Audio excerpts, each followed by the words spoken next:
मुझको यही दक्षिणा चाहिए कि मेरे हाथ की मेहंदी अब आप रचाओ। आपके हाथ में हमने रचाई दी, अब मेरे हाथ की मेहंदी आप रचाओ।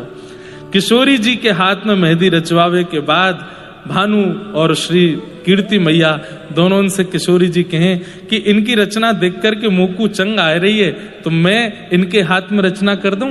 तो कीर्ति मैया ने की ठीक है लाली कर दे। और कोई ये भेद समझ नहीं पायो, दुल्हा दुल्हन के हाथ में रचना करके चलोगे और दुल्हन से अपने हाथ में रचना करवाए के चलोगे हो।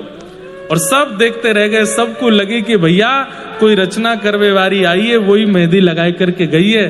पर वास्तविकता में तो श्याम सुंदर ने किशोरी जी के हाथन में मेहंदी लगाई और श्री किशोरी जी ने ठाकुर जी के हस्त कमल में मेहंदी लगाई है। ठाकुर जी तो हृदय से पहली बार बरसाने थे बिना पकड़े निकले हैं ठाकुर जी, नहीं तो हर बार पकड़े गए हैं, हर बार इनको पकड़ लियो गयो है, लेकिन अब की बार पकड़े नहीं गए हैं। क्यों? वाके पीछे भी कारण क्या है?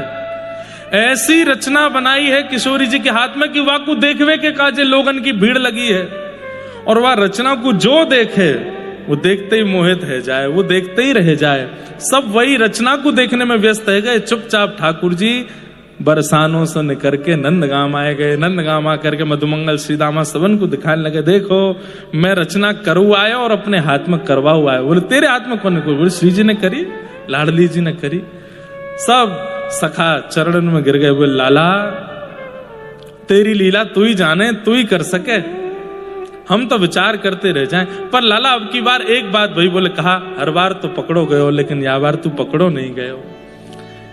बोले बस अब ये अंतिम इच्छा मेरी पूरी है गई, ब्याह के बाद तो कौन रोक टोक करेगा बरसाने आवे जावे में, पर ब्याह से पहले एक बार और छग्म भेष में जानो, वो मैं करके आए गए हूं। बोलो लाडली लाल की।